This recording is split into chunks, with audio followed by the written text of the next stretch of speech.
Hallelujah, praise the Lord. एक बार फिर से आपका स्वागत है जीसस फॉलोअर्स चैनल पे, और इस उम्मीद के साथ कि आप इन वीडियोस को देख रहे हैं और आशीष पा रहे हैं, और इसी तरीके से दिन प्रतिदिन परमेश्वर में बढ़ते चले जाइए। जहाँ पे भी आपको वीडियोस दिखाई देते हैं, जहाँ पे भी आपको ऑनलाइन परमेश्वर की स्तुति महिमा होते दिखाई देती है, वचन होता हुआ दिखाई देता है, हर एक चीज़ को सुने, हर एक चीज़ को अपनी ज़िंदगी में लेने की कोशिश करें, क्योंकि सारी चीज़ें मिल मिलाकर सिर्फ और सिर्फ परमेश्वर की महिमा को प्रकट कर रही हैं। और ये एक अच्छा समय है हमारे और आपके लिए कि हम प्रभु यीशु मसीह में होकर कुछ अच्छा इन दिनों सीख रहे हैं। तो आइए, इससे पहले कि आज की हम इबादत शुरू करें, आज का हम वचन शुरू करें, इससे पहले कि हम आज के वचन के में आगे बढ़ें, हम सीधा दुआ करेंगे और उसके बाद आज के वचन को हम ग्रहण करेंगे। प्यारे खुदावन यीशु मसीह, हम एक बार फिर से अपने आप को तेरे चरणों में लेकर आ रहे हैं और धन्यवाद अदा कर रहे हैं कि हम हर दिन हर पल कुछ ना कुछ नया सीख रहे हैं। यीशु मसीह, जितने लोग ये वीडियो को देख रहे हैं, तो उससे दुआ है हमारी कि हमसे बात कर, आज के वचन के द्वारा हमसे बात कर, हमें आराधना करना सिखा, हमें प्रार्थना करना सिखा और हमें अपने में बढ़ना सिखा। हम अपनी ज़िंदगियों को तेरे सामने लेकर आ रहे हैं और तुझसे दुआ कर रहे हैं कि आज जो कुछ भी हम वचन से सीखें वो सिर्फ और सिर्फ तेरी महिमा के लिए अपनी ज़िंदगी में इस्तेमाल करने वाले हो सके। यीशु मसीह के नाम में मांगते हैं, आमीन आमीन। हालेलुया। एक बार फिर से स्वागत है आप सबका। और आज जिस विषय में मैं आपसे बात करने जा रहा हूँ उसको मैंने नाम दिया है Until and unless wheat grain not die, it will not bear fruits। जब तक गेहूं का दाना भूमि में पड़कर मर नहीं जाता, तब तक फल नहीं लाता है।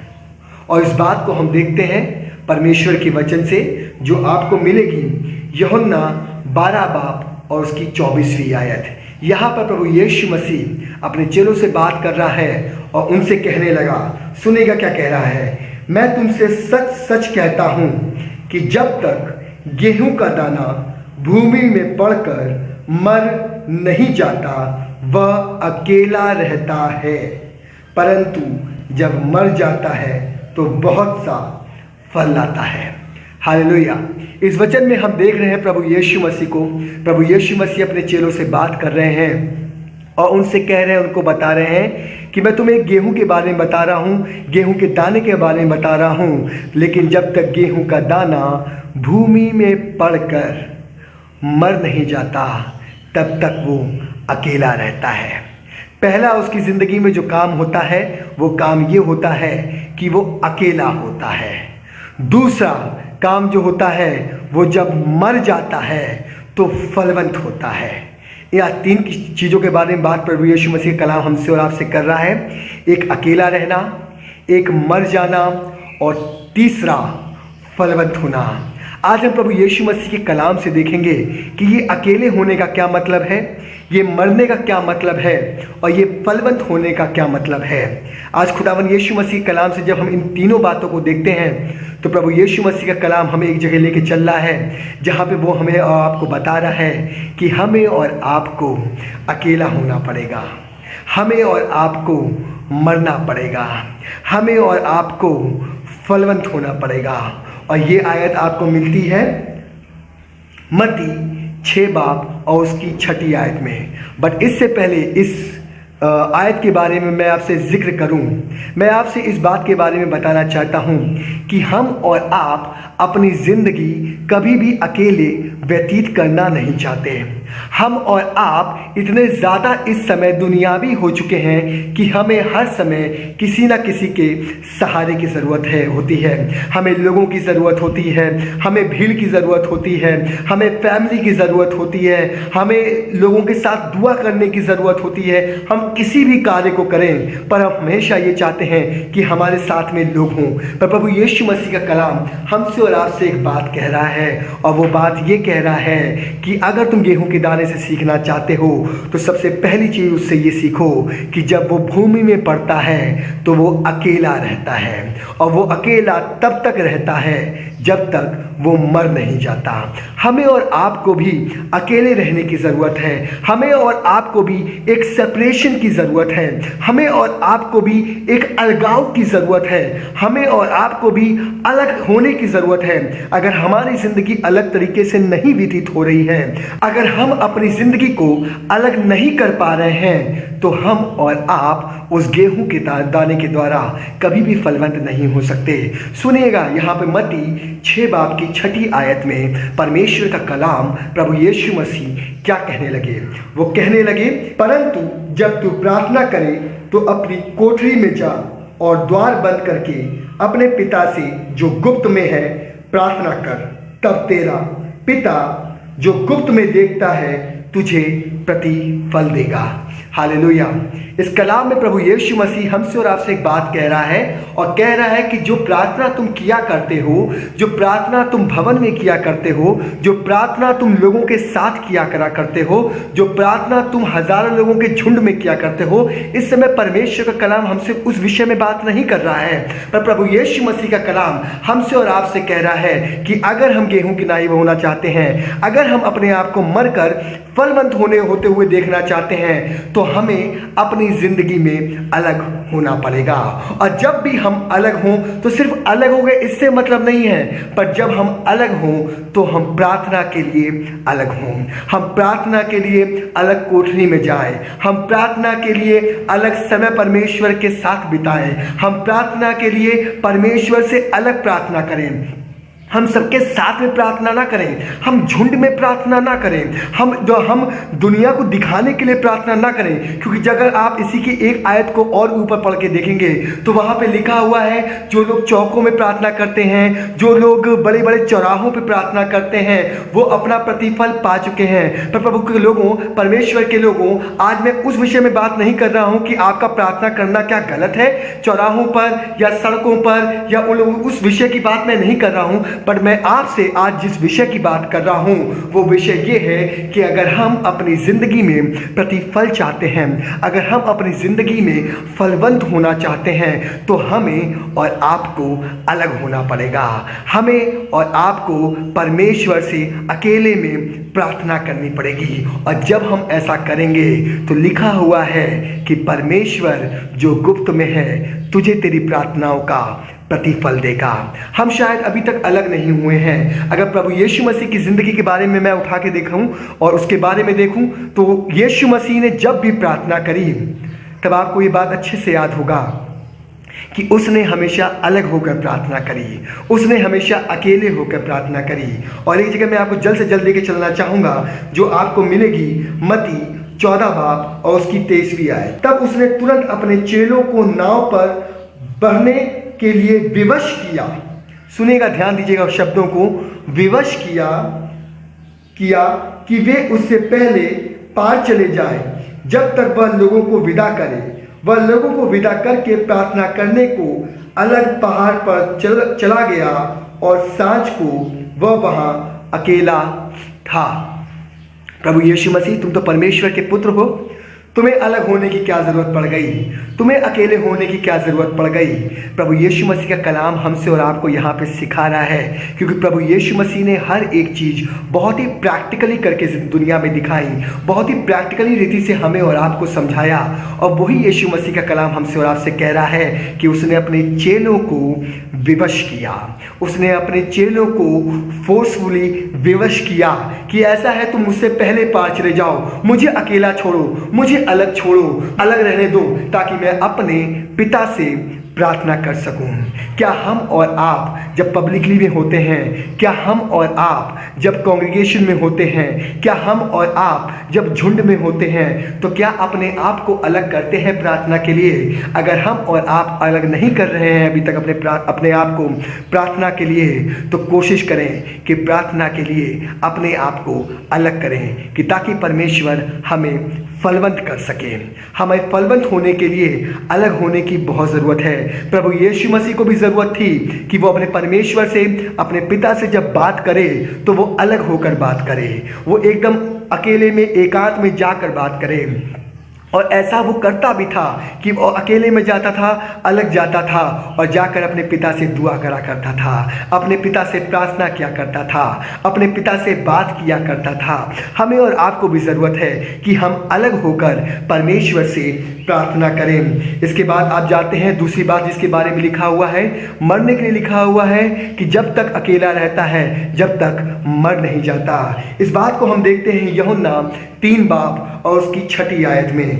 यहाँ पर जिक्र पाया जाता है निकोदेमुस के बारे में, और निकोदेमुस ये सवाल यीशु मसीह से करने लगा कि जब प्रभु यीशु मसीह ने उसको इस बात के लिए बताया कि मनुष्य का मरना जरूरी है, उसके बाद जन्म लेना जरूरी है, तो वो व्याकुल हो गया और वो इस सवाल के साथ परमेश्वर के पास पहुंचा, प्रभु यीशु मसीह के पास पहुंचा कि कैसे ये पॉसिबल है कि एक इंसान दोबारा अपनी माँ के गर्भ से जन्म ले।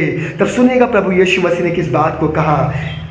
यीशु ने उत्तर दिया, मैं तुझसे सच सच कहता हूँ, जब तक कोई मनुष्य जल और आत्मा से ना जन्मे तो वह परमेश्वर के राज में प्रवेश नहीं कर सकता। क्योंकि जो शरीर से जन्मा है वह शरीर है, और जो आत्मा से जन्मा है वह आत्मा है। अचंभा ना कर कि मैंने तुझसे कहा, तुझे नए सिरे से जन्म लेना अवश्य है। हालेलुया। यहाँ प्रभु यीशु मसीह का कलाम हमसे और आपसे कह रहा है और इस बात को हमें और आपको समझा रहा है कि ये बात शरीर के जन्म की नहीं हो रही है, पर ये बात आत्मा के जन्म की हो रही है। जब हम परमेश्वर से प्रार्थना करते हैं, जब हम अपनी ज़िंदगी को अलग तरीके से जी रहे होते हैं, जब हम परमेश्वर से अलग जाकर प्रार्थना कर रहे होते हैं, तो हमारी और आपकी ज़िंदगी में 2 चीज़ों की ज़रूरत होती है। पहले जल की और दूसरी आत्मा से जन्म लेने की। आप और मैं बहुत अच्छी तरीके से जानते हैं कि ये जल क्या है और ये आत्मा क्या है। मैं इसमें आपको ज़्यादा नहीं समझाऊंगा, पर आज इस बात को समझेंगे कि हमारा और आपका जल से और आत्मा से जन्म लेना बहुत ज़रूरी है फलवंत होने के लिए। प्रभु यीशु मसीह का कलाम हमसे और आपसे कह रहा है, फलवंत होने के लिए तुम्हें जल और आत्मा से जन्म लेना ज़रूरी है। अब जब हमारा जल और आत्मा के साथ जन्म हो गया तो हम फलवंत कैसे होंगे? क्या तरीका है फलवंत होने का? कौन से ऐसे फल हमारे और आपके पास होने चाहिए जिसकी वजह से हम और आप इस बात के लिए जाने जाएं कि हम फलवंत हुए हैं? तो सुनिएगा खुदा का कलाम क्या कह रहा है। गलातियों 5 बाब और उसकी 22वीं आयत में यहाँ पे लिखा हुआ है, पर आत्मा का फल प्रेम, आनंद, शांति, धीरज, कृपा, भलाई, विश्वास, नम्रता और संयम है। ये आत्मा के 9 फल ऐसे हैं जो हमारे अंदर पाए जाना बहुत ज़रूरी है। अगर हम प्रभु यीशु मसीह से अलग होकर प्रार्थना कर रहे हैं, अगर हम जल और आत्मा के द्वारा जन्मे हुए लोग हैं, तो हमारे और आपके लिए ये फल हमारी ज़िंदगी में होना बहुत ज़रूरी है। अगर ये फल हमारी और आपकी ज़िंदगी में नहीं पाए जाते हैं तो मुझे माफ़ करिएगा खुदा के लोगों, शायद हम उस गेहूं के दाने की तरह अभी तक मरे नहीं हैं। शायद उस गेहूं के दाने की तरीके हम अभी तक अकेले प्रार्थना में समय व्यतीत नहीं कर रहे हैं। शायद उस गेहूं के दाने के तरीके हम फलवंत होना नहीं चाहते हैं। बट अगर हम अपनी ज़िंदगी में फल चाहते हैं तो ये वो फल हैं जो प्रभु यीशु मसीह हमें और आपको देना चाहता है। ये वो 9 फल हैं जो प्रभु यीशु मसीह चाहता है कि हमारी ज़िंदगी में पाए जाएं। पर मालूम है, ये सब बातें कहने के बाद प्रभु यीशु मसीह ने एक बात और कही, और वो बात मालूम है क्या है? आखिरी आयत बताकर ख़त्म करूँगा। मत्ती 7 बाब और उसकी 7वीं आयत।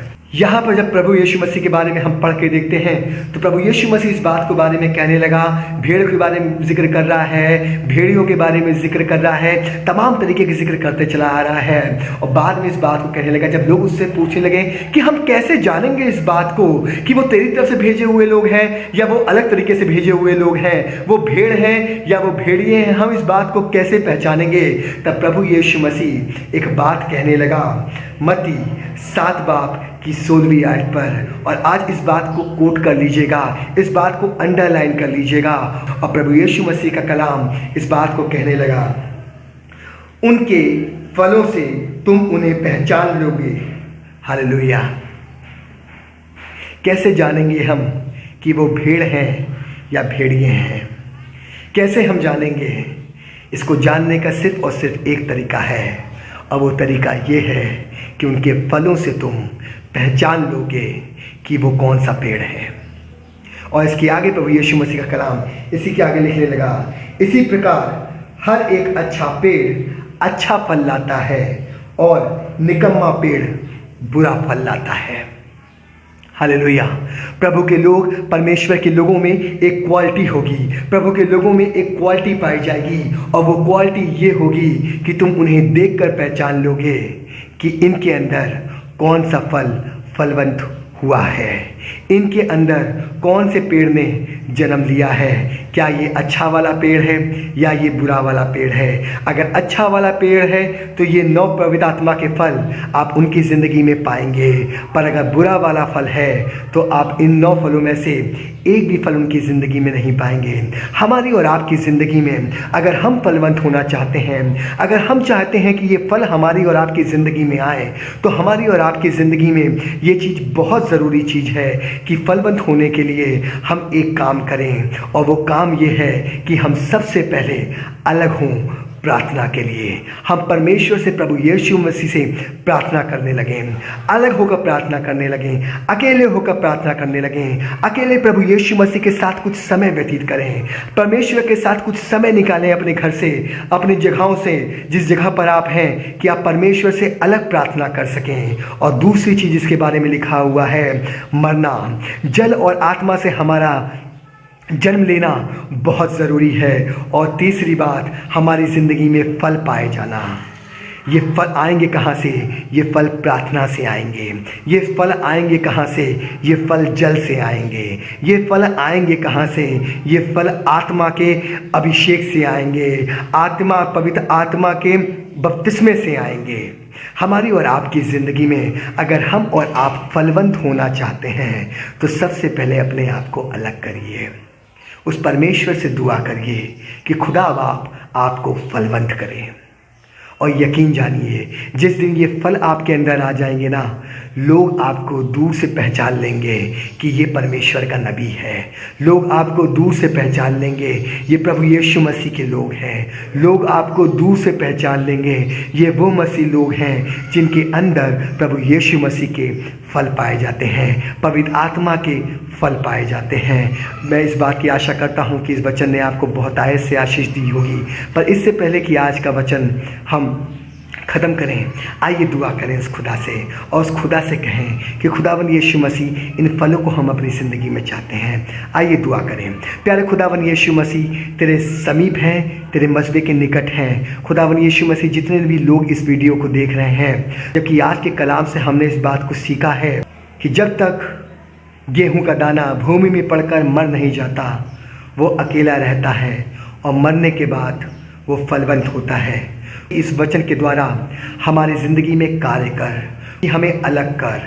हमें प्यारे खुदावन यीशु मसीह सिखा, होने दे कि तेरे इस कलाम के द्वारा हमारी ज़िंदगी में तेरी रूह हमसे बात करे। हमें अलग रहना सिखा, हमें अलग होना सिखा, हमें अपने साथ समय व्यतीत करना सिखा, और हमें सिखा कि हम किस तरह से जल से और किस तरह से आग के बपतिस्मे के साथ हम तुझ में आगे बढ़ें और फलवंत हों। हमारे अंदर किस तरह से ये फल पाए जाएं। यीशु मसीह तुझसे दुआ है हमारी, ये सारे फल, ये सारे के सारे 9 फल यीशु मसीह हमारी ज़िंदगी में लगने वाले हो सकें। आमीन। Praise the Lord. सबको परमेश्वर इस वचन के द्वारा सबको बहुत आयत से आशीष दे।